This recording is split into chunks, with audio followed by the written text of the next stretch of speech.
Kim birinchi bo'lib qornim to'ydi deydi-desa, ona to'ydimdirkan.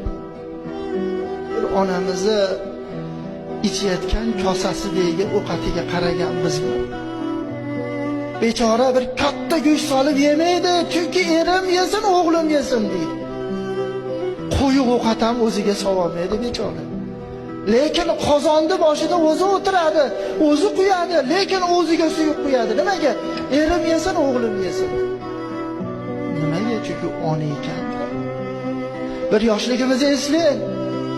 Biror bir shirin narsani ko'rib qolsak, agarki og'ziga solayotgan bo'lsa ham og'ziga qarab tursak, solmasdan biz og'zimizga solgan. Kim bu? Bu ona-da. Rasululloh sallallohu alayhi va sallam shuning uchun aytibdilar, jannat onalarning oyog'ini ostida deb.